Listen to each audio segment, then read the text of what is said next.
Friends, कैसे हैं आप सभी। स्वागत है आप लोगों का पीयरलेस मार्शल आर्ट के एक नए हिंदी नॉवल एक्सप्लेनेशन वीडियो में। तो चलिए एपिसोड को स्टार्ट करते हैं।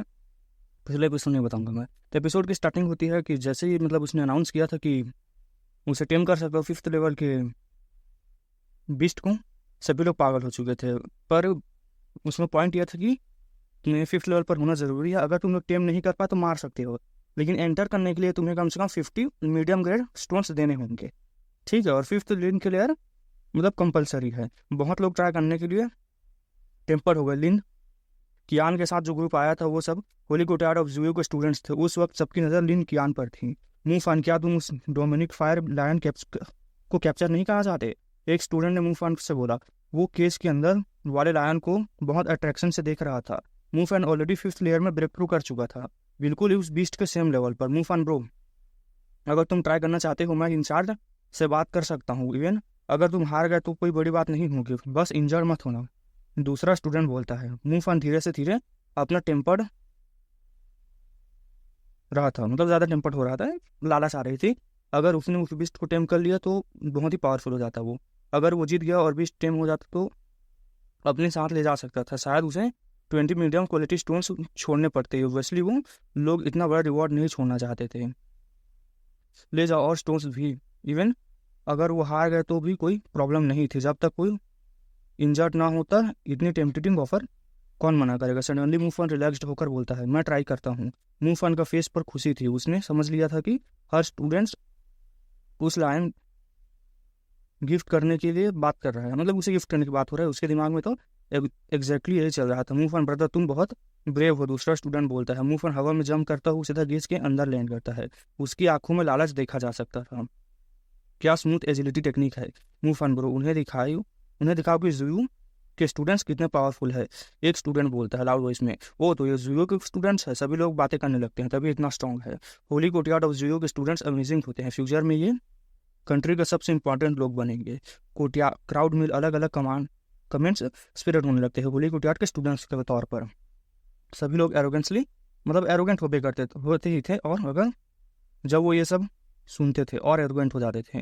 जब से होली कोटियार्ड ऑफ जूयो बना था, दूसरे cultivation institutes already pressure feel कर रहे थे। उनके स्टूडेंट्स हमेशा अपने इंस्टीट्यूट का नाम और रेपुटेशन बढ़ाने की कोशिश करते थे। वो चाहते थे कि ये कंट्री का नंबर 1 कल्टिवेशन इंस्टीट्यूट बन जाए। फ्यूचर में ये सेलेस्टियल एकेडमी से भी ज़्यादा पावरफुल हो सकता था, और सारे डिस्ट्रिक्ट भी स्ट्रॉन्ग होते। होली कोटियार्ड ऑफ जूयो स्टूडेंट्स बहुत ही ज़्यादा घमंडी हुआ करते थे। लिन कियान के ब्यूटीफुल फेस में भी एरोगेंस साफ देखा जा सकता था। उसे पता था कि फ्यूचर में जब वो योंगजी सिटी वापस जाएगी तो लग्जरियस क्लोथ्स में अपनी प्रेस्टीज सबको दिखाएगी।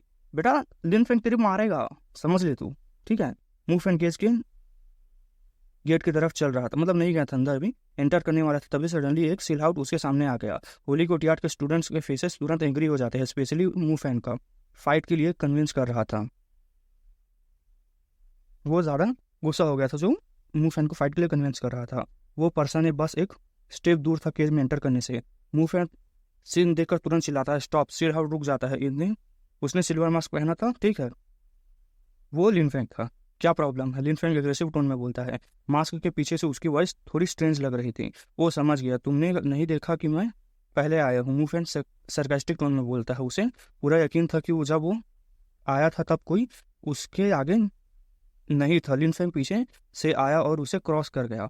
तुमने इंचार्ज को बताया कि तुम फाइट करना चाहते हो? लिन फैंग ने कहा। मूव फैंग का फेस अगली हो जाता है। उसने ऑफिशियली किसी को अनाउंस नहीं किया था, सिर्फ अपने फ्रेंड्स को बताया था।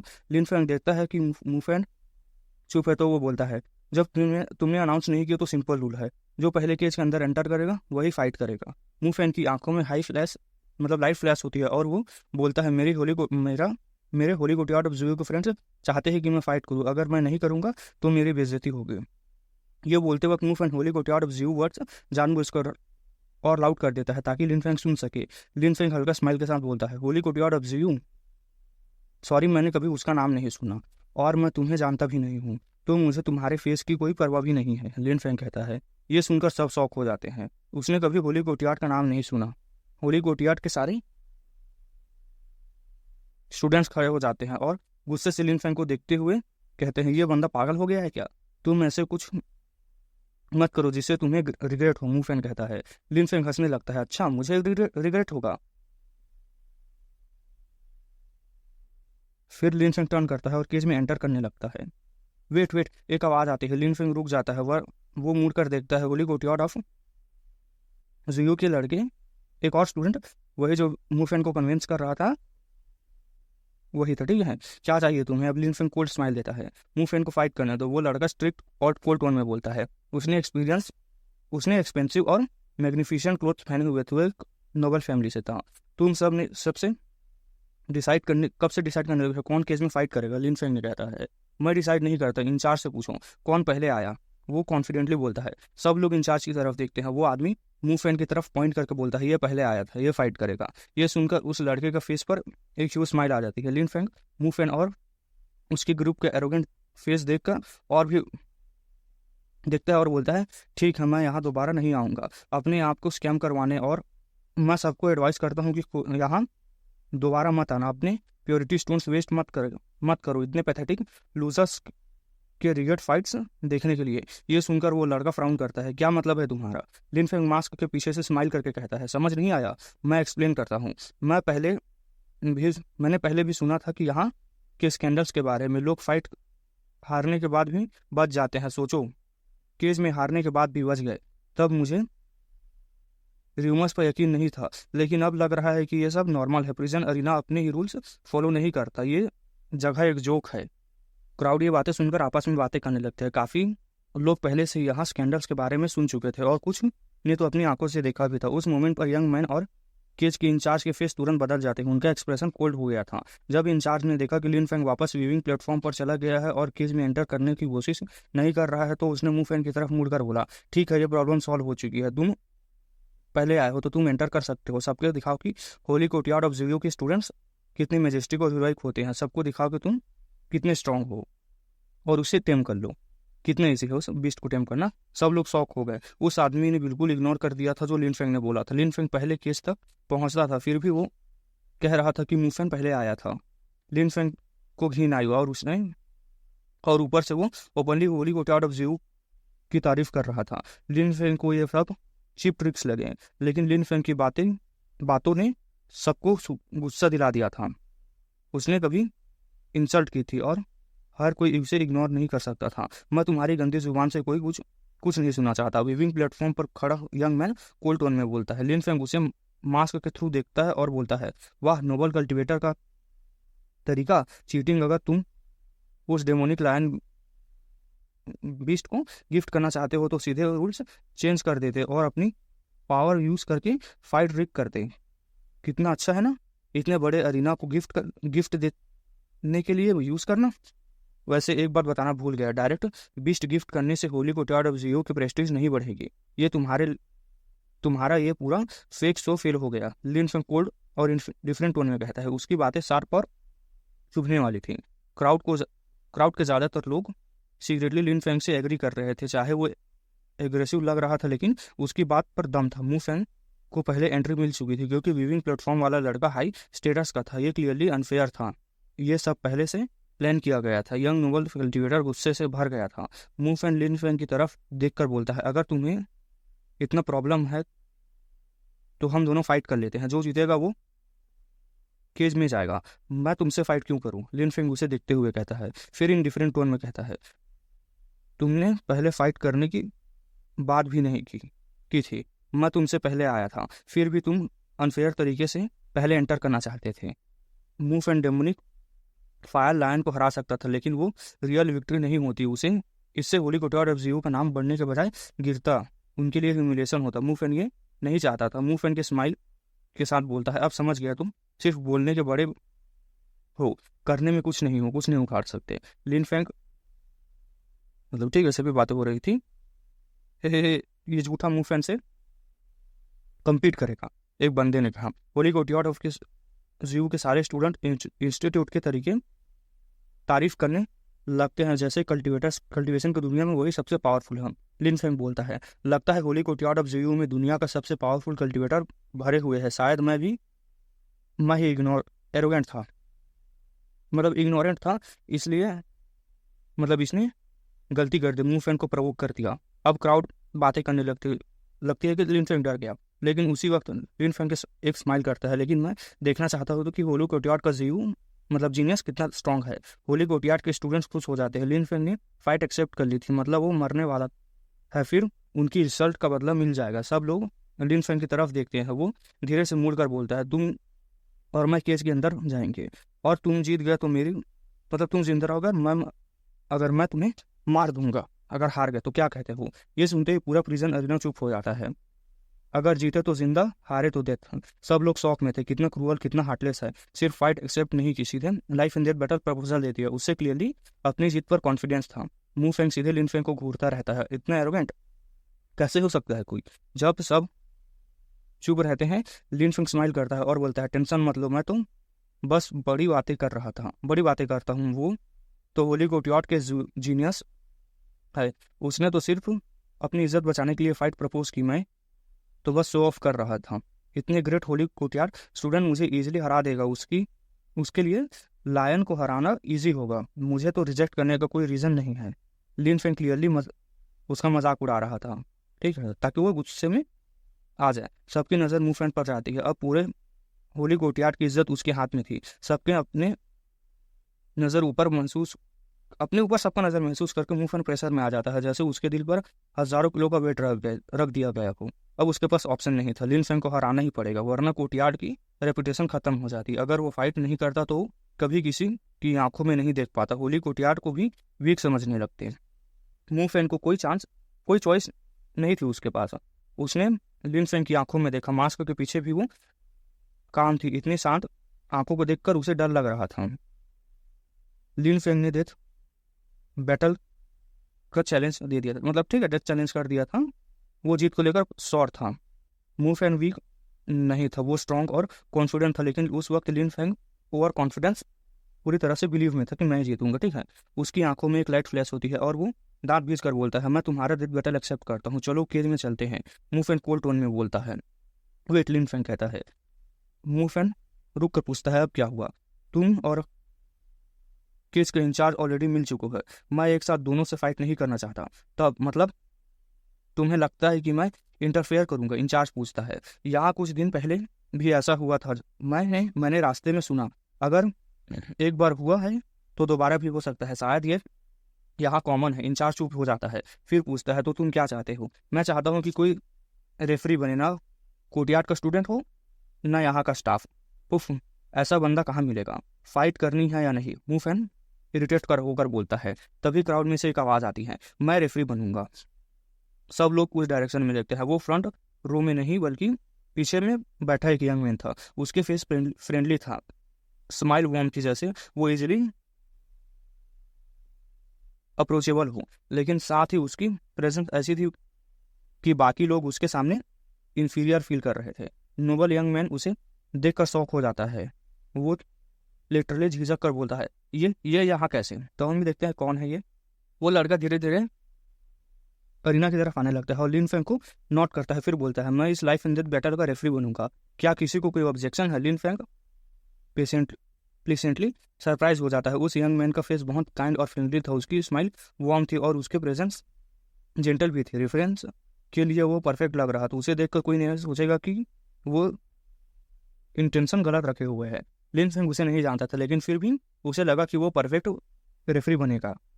लेकिन उसका गट फीलिंग कुछ और कह रहा था। सब कुछ इतना परफेक्ट लग रहा था कि शायद कुछ गड़बड़ हो। I agree, young noble cultivator तुरंत बोलता है, थोड़ा सरप्राइज होते हुए। मूव एंड शॉक हो जाता है अपने दोस्त की बात सुनकर। वो उस नए यंग मैन को नहीं जानता था, लेकिन क्लियरली उसका स्टेटस हाई था, वरना उसका दोस्त कभी एग्री नहीं करता। और वैसे भी वो उस नोबल लड़के के अगेंस्ट नहीं जा सकता था। तुम्हारा क्या कहना है, यंग मैन लिन फेंग से पूछता है स्माइल करते हुए। टेंशन मत लो, मैं इंश्योर करूंगा कि रूल्स प्रॉपरली फॉलो हो और तुम दोनों फेयर फाइट करो, और बैटल के बाद कोई तुम्हें प्रोवोक नहीं करेगा। इतनी कितनी स्मूथ बातें थी। लिन फेंग सोच में पड़ जाता है। वो ट्राई करता है गेस करने का कि ये बंदा कौन है, लेकिन उसे कुछ समझ नहीं आता। बस इतना क्लियर हो जाता है कि ये ऑर्डिनरी पर्सन नहीं है। ठीक है, तुम रेफर कर सकते हो, लिन फेंग फाइनली बोलता है और हेड नॉट करता है। उसे अभी भी लग रहा था कि कुछ गड़बड़ होने वाली है। अगर उसका स्टेटस इतना हाई है तो वो रूल्स तोड़कर अपनी रेपुटेशन खराब नहीं करेगा। Thank you, young man politely कहता है। लिन फेंग मुड़ के मूव फेंग की तरफ देखता है और कहता है, चले। मूव फेंग लिन फेंग की आंखों में देखता है, सिर्फ काम और कोल्डनेस। उसे डर फील होता है केज का इंचार्ज वहां से चला जाता है। अब केज में के अंदर मू फैंग और लिन फेंग आमने सामने खड़े होते हैं। लिन फेंग बिल्कुल काम और फीयरलेस था। मू फैंग थोड़ा सरकास्टिक टोन में बोलता है, मैं मू फैंग हूँ, होली कोर्टयार्ड ऑफ जीयू का स्टूडेंट, तुम अपना नाम बताना चाहोगे? डुओमिंग, लिन फेंग बिना सोचे बोलता है। ये नाम सुनते ही लिन कियान और लिन होंग शॉक हो जाते हैं। डुओमिंग, तुम, ये नाम इतना फेमिलियर क्यों लग रहा है? उन्हें योंगजू सिटी में भी लिन फेंग ने मास्क पहनकर अपना नाम डुओमिंग बताया था। लिन फेंग, तुम, लिन होंग धीरे से बोलता है। लिन फेंग, मतलब उसे कॉन्फिडेंस अनबिलीवेबल लग रहा था, लेकिन नहीं, ये लिन फेंग नहीं हो सकता। लिन चैन नोट करते हुए बोलती है, अगर ये लिन फेंग होता तो इतने काम कैसे रहता, और उसने हमें पहले कैजुअली देखा भी था। और वो सबसे इम्पोर्टेंट बात, यंगजू सिटी में वो अभी रिसेंटली फर्स्ट लिंक क्लियर तक पहुंचा था। इतनी जल्दी फिफ्थ तक पहुंचना इम्पॉसिबल है। फर्स्ट और फिफ्थ लिंक क्लियर के बीच ह्यूज गैप होता है। लोगों को इसमें कम से कम 1 से 2 साल लग जाते हैं क्रॉस करने में। जीनियस लेवल का होता तो 6 से 4 महीने में क्रॉस कर सकता था। ये इम्पॉसिबल था। लिन होंग भी एग्री करता है। लिन फेंग कभी fifth level demonic fire lion के अगेंस्ट फाइट नहीं करता, इसलिए यह बंदा लिन फेंग नहीं हो सकता। ये सिर्फ कोइंसिडेंस है। केज के अंदर मुंह फैन हंसता है। डुओमिंग, देखते हैं कि तुम्हारी एरोगेंस कितनी है। वो ये बोलकर मुंह फैंग एक कोल्ड फोर्स रिलीज करता है जो सीधे लिन फेंग की बॉडी पर गिरता है, उसे सप्रेस करता है। लिन फेंग को लगता है कि जैसे उस वक्त उस पर माउंटेन का वेट रख दिया गया है। फोर्स, लिन फेंग थोड़ा सरप्राइज होता है। उसने एक्सपेक्ट नहीं किया था कि मुंह फैंग फोर्स कंट्रोल कर सकता है। अब समझ आया कि नोबल लड़का उसे लायन से, मतलब लायन की गिफ्ट करना चाहता था। मुंह फैंग टैलेंटेड था। मुंह फैंग को लायन, मतलब लिन फेंग का रिएक्शन देखकर प्राउड फील होता है। उसे लगता है कि डुओमिंग ने खुद को ओवर एस्टिमेट कर लिया था। इतनी सी फोर्स से अगर वो प्रेशर फील कर गया तो इजी होगी। सिर्फ बोलने में स्ट्रांग हो तुम, इतनी सी फोर्सेस से ही दब गए। तुम मेरी नज़र में पावर रजिस्ट भी नहीं कर सकते हो, और मैं इससे ज़्यादा फोर्स रिलीज कर सकता हूँ। वो कोड मतलब चोरी करता रहता है, ठीक है। फिर वो एक स्टेप और आगे बढ़ता है और ज़्यादा फोर्स रिलीज करता है। लिन फेंग हेवी फील करने लगता है। फोर्स तो क्या है, तो क्या? लिन फेंग स्माइल करता है, उसकी बॉडी से हल्का मूव होती है और सडनली प्रेशर कम हो जाता है।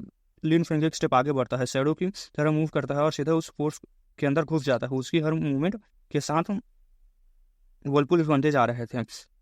टीयरिंग पेपर जैसी आवाज़ें आ रही थी। लगता है जैसे लिन फेंग उस शॉर्ट फोर्स को तोड़ रहा है। मतलब फोर्स बस है, शॉर्ट फोर्स नहीं है, ठीक है। हाँ, मुंह फेंग साउंड करता है वो और आगे बढ़ता है और फुल पावर फोर्स रिलीज करता है शार्प और विजलिंग साउंड के साथ ही लिन फेंग की तरफ जाता है। लेकिन उसी वक्त लिन फेंग अपना हाथ उठाता है और उस फोर्स को इग्नोर कर देता है। उसके हाथ से कुछ निकलता है जैसे पॉइजनस की हो, जो सबको शॉक कर देती है। लिन फेंग का फोर्स कंट्रोल मुंह फेंग से काफ़ी सुपीरियर था। वो फोर्स को इनविंसिबल बना सकता था, ये हेवी फॉर्म में कन्वर्ट कर सकता था, इसलिए मुंह फेंग को फोर्स पर उसका कोई इफेक्ट नहीं हो रहा था, ठीक है। लिन फेंग पर क्राउड को लगता है कि लिन फेंग डेंजरस सिचुएशन में है क्योंकि उसका फोर्स साफ नहीं लग रहा था। मैं फोर्स कंट्रोल कर सकता हूँ और मेरे अटैक्स पावरफुल है और मैं फिफ्थ लिंक, मतलब बकचोदी हो रही थी यार गिल में, ठीक है। मतलब फाइट की तरफ आते हैं। ये बंदा स्ट्रॉन्ग था, फास्ट भी था और फोर्स भी कंट्रोल कर सकता था। प्योर की भी फील कर रहे थे। क्राउड सब स्टंट थे। मुंह फेंग क्लियरली डेंजरस लग रहा था, होली कोर्टयार्ड का मेंबर होने लायक। हे ये डुओमिंग अब पछताएगा। वो मुंह फेंग के अटैक को भी विस्टैंड नहीं कर पाएगा। मुंह फेंग इजीली उसे मार देगा। होली कोर्टयार्ड के स्टूडेंट्स बातें कर रहे थे। लिन फेंग का एक्सप्रेशन बिल्कुल चेंज नहीं होता, ठीक है। दोनों धीरे धीरे एक दूसरे के पास आ रहे थे। फोर्स और इंटेंस होती जा रही थी। हर डस्ट ऑलमोस्ट इनविंसिबल हो रहे थे अंदर से अंदर, ठीक है। लिन फेंग के हाथ में एनर्जी अभी भी थी जो ब्राइट लाइट से चमक रहे थे। फिर अचानक एक हल्की सी साउंड आती है। एक छोटी सी डार्क लाइट हवा में फ्लैश करती है। मुंह फेंग की बॉडी फ्रीज हो जाती है। एनर्जी अटैक, कितनी टेरिफाइंग। मुंह फेंग की दिमाग में बस एक ही चीज दिख रही थी, वो सिल्वर मास्क। जब वो अब एक डेथ ओपन जैसा लग रहा था। मतलब यार इतना, मतलब ना बकचोदी के राइटर ने आखिरी में क्या बोल दिया कि बस खत्म, बस एक कट, देखो सीधे मारना था ना यार उसको। यार क्या बकचोदी कर रहा है राइटर ये। चलो कंटिन्यू करते हैं हम लोग। बताओ यार वर्ल्ड डिफाइंग डैन गॉड मज़ा आ रहा है कि नहीं, साथ ही साथ पीएलएस मार्शल गॉड। एनर्जी अटैक मतलब हर कल्टिवेटर के लिए पावरफुल टूल होता है, ठीक है। यह सिर्फ उन्हें सराउंड एनर्जी ऑब्जॉर्ब करने की एबिलिटी नहीं देता, बल्कि उस एनर्जी को कंट्रोल करके पावर भी जनरेट कर सकते थे। जो एनर्जी अटैक जिन ने यूज़ किया वो देखने के में बहुत ही फेक थी, बिल्कुल डेंजरस नहीं लग रहे थे, लेकिन असल में वो टेरिफाइंग पावरफुल थी। मू फैंग का जो फोर्स था वो डायरेक्टली लिन फैंग के एनर्जी अटैक में एब्जॉर्ब हो रहा था। एटमॉस्फेयर की सारी एनर्जी लिन फैंग की पावर में ऐड हो रही थी। ऐसे में मू फैंग उसका सामना कैसे करता। उस मोमेंट पर मू फैंग को समझ आ गया कि लिन फैंग एनर्जी अटैक यूज कर सकता है, इसी वजह से उसने अटैक को उस पर कोई इफेक्ट नहीं हो रहा था। फिफ्थ लिंक क्लियर का कल्टिवेटर जो एनर्जी अटैक यूज कर सके वो नॉर्मल से बहुत ज़्यादा स्ट्रांग होता है, ये सोचकर ही वो डर चुका था। अब मू फैंग के दिमाग में सिर्फ एक ही थॉट आता है, भागना। उसने तुरंत रिट्रीट करने का ट्राई किया। डस्ट का क्लाउड उसके अराउंड उठता है और वो फुल स्पीड में पीछे हटने लगता है। अब देर हो चुका है, लिन फैंग कहता है। लिन फैंग शैडो की तरफ मूव करता है, उसका हाथ सीधे मू फैंग की बॉडी की तरफ आता है। बूम, एक इंस्टेंट में बड़ा डस्ट क्लाउड पूरी को उसको कवर कर लेता है। लिन फैंग का एनर्जी अटैक डायरेक्टली मू फैंग के बॉडी पर हिट करता है, उसकी बॉडी टीयर हो जाती है और वो वही इंस्टेंटली मर जाता है। हाँ, क्राउड कंफ्यूज्ड थी, दस की वजह से कोई कुछ देख नहीं पा रहा था। होली कोर्टयार्ड ऑफ जेयू के स्टूडेंट्स नर्वस होकर केस की तरफ देख रहे थे। वो धूमिंग ज़्यादा ही एरोगेंट था, अब तक तो मर चुका होगा, सभी यही बातें कर रहे थे। उन्हें पता नहीं था ठीक है क्या हुआ है, सब लोग वही एज्यूम कर रहे थे कि मू फैंग जीत जाएगा। उनके हिसाब से एक अननोन बड़ा बंदा कंप्लीट करके करेगा होली कोर्टयार्ड ऑफ जेयू के जीनियस को हरा देगा, ये इम्पॉसिबल था। उन्हें नहीं पता था कि एक्चुअली जोमू से काफ़ी स्ट्रांग है Lin Fang. Brother Mu Fang, victory के लिए congratulation, noble young student confidently बोलता है। ज़्यादा जल्दी खुश मत हो, एक कोल्ड वॉइस आती है। सब लोग शॉक हो जाते हैं, उनके हार्ट धड़कने लगते हैं। जो कल्टिवेटर अपनी लाइफ रिस्क करने की हिम्मत नहीं करता और जो सिर्फ स्टेटस पर डिपेंड करता है वो कभी स्ट्रांग नहीं हो सकता। वॉइस फिर से आती है, डस्ट फिर से धीरे धीरे गायब होता है। लिन फैंग खड़ा होता है, वो धीरे से टर्न करता है। मू फैंग की बॉडी ग्राउंड पर पड़ी होती है, हॉरिबल कंडीशन में। उसका बॉडी ऑलमोस्ट 2 हिस्सों में कट चुका था। बूम, जैसे सबके दिमाग ब्लास्ट हो गए हैं, सब शॉक में थे। रिजल्ट उनके लिए बिल्कुल अपोजिट था। लिन फैंग ने सिर्फ एक स्ट्राइक में मू फैंग को मार दिया था, एक अननोन मास्टर बंदा और इतनी पावर। लिन फैंग की आंखें अभी भी काम थी, जैसे उसे पहले से पता हो कि रिजल्ट क्या होगा। मू फैंग हार गया था। होली कोर्टयार्ड स्टूडेंट्स के सब शौक में थे, उन्हें यकीन नहीं हो रहा था। हे तो होली कोर्टयार्ड का जीनियस बस इतना ही है, लिन फैंग कहता है। सबके अंदर गुस्सा उबल रहा था, उनकी बार बार इंसल्ट हो रही थी। अगर उनका जीनियस इतना वीक है तो उनका इंस्टीट्यूट कैसे स्ट्रांग हो सकता है। उनकी आंखों में गुस्सा इतना था कि जैसे आग निकलने वाली हो। तुम बस लकी थे, इसलिए इतना एरोगेंट मत बनो, नोबल यंग मैन बोलता है। लिन फैंग उसे देखकर ऑलमोस्ट स्टन हो जाता है। इतनी सेमलेस बात। ठीक है, फिर एक और बार मेरी लक टेस्ट करते हैं। तुम नीचे आओ, तुम मुझसे फाइट करो, लिन फैंग सीधे कहता है। यंग लड़का शॉक हो जाता है। लिन फैंग कंटिन्यू करता है, लगता है तुम सिर्फ बोलने वाले कुत्ते हो, फाइट करने की हिम्मत नहीं है तुम में, जाकर कहीं और बकवास करो। लड़का गुस्से से घूरता है उसे। तुम सब सिर्फ अपनी तारीफ करते हो, रियल फाइट में एक अटैक भी नहीं जीत पाओगे। होली कोर्टयार्ड का नाम यूज करके लोगों को इंप्रेस करते हो, लेकिन असल में तुम रिग्ड हो, मतलब बकचोद करते हो। ठीक है, लिन फैंग कहता है, तुम लोग सेमलेस हो। फिर वो और शार्प टोन में बोलता है, समझ में आता है कि तुम्हें प्रेस्टीज चाहिए, लोगों को लगना चाहिए कि तुम पावरफुल हो, लेकिन तुम असल में बस एक शो ऑफ करने वाले कुत्ते हो। लिन कियान बस उसे घूर रहे थे, उसकी बातें डायरेक्टली उसके हिट कर रहे थे। ठीक है, सब सोच रहे थे कि यह बंदा होली कोर्टयार्ड से इतनी नफरत क्यों करता है। फ्रेंडली यंग मैन रेफरी लिन फैंग को ध्यान से ऑब्जर्व कर रहा था। फिफ्थ लिंक क्लियर पर होते हुए भी एनर्जी अटैक यूज कर पाना ये इम्पॉसिबल बात लग रही थी। फिर वो स्माइल के साथ बोलता है, विनर। उस मोमेंट एक सील आउट क्विकली केज से बाहर निकल रहा था। लिन फैंग चुप रहता है, मुड़ कर केज को देखता है और बाहर जाने लगता है। फिर इंचार्ज से पूछता है, अब मैं अंदर जा सकता हूँ। नोबल यंग मैन अभी भी कुछ नहीं बोलता। सब लोग उस फ्रेंडली यंग मैन को रिस्पेक्ट दे रहे थे। वो कामली बोलता है, जब ये जीत गया तो तुम लोग अब क्या देख रहे हो। होली कोर्टयार्ड के स्टूडेंट्स भी चुप में सर हिला देते हैं। ऑलराइट, या तो 20 प्योरिटी स्टोन्स लो और बीस्ट को टेम करो, इंचार्ज बोलता है। क्लियरली सब उस फ्रेंडली यंग मैन से डरते थे। लिन फैंग डोंट फायर लायन को देखकर स्माइल करता है। वो बीस्ट सच में डेंजरस था, स्ट्रॉन्ग, फास्ट और विंग्स को कट कर सकते थे, मतलब बहुत पावरफुल था। ठीक है, इसलिए नोबल लड़का उसे मू फैंग को देना चाहता था फेवर करने के लिए। लिन फैंग खुशी से 20 क्रिस्टल टोन दे देता है। इंचार्ज तुरंत लायन को रिलीज कर देता है। रोर लायन गरजता है, उसकी बॉडी शेक करती है और वो लिन फैंग की तरफ चार्ज करता है। उसके मुंह खुलता है और फायर निकलती है। पूरी एटमोसफेयर रेड और हीट से भर जाती है। लिन फैंग सरप्राइज होता है, वो हवा में जंप करता है, अपनी लॉन्ग शॉट निकालता है और बीस्ट की तरफ अटैक कर देता है। तो इस एपिसोड को यहीं तक रखते हैं गाइस, मिलते हैं न्यू एपिसोड के साथ। तब तक के लिए बाय बाय। कल के एपिसोड कुछ ज़्यादा ही छोटा हो गया था, ठीक है, तब मिलते हैं न्यू एपिसोड के साथ।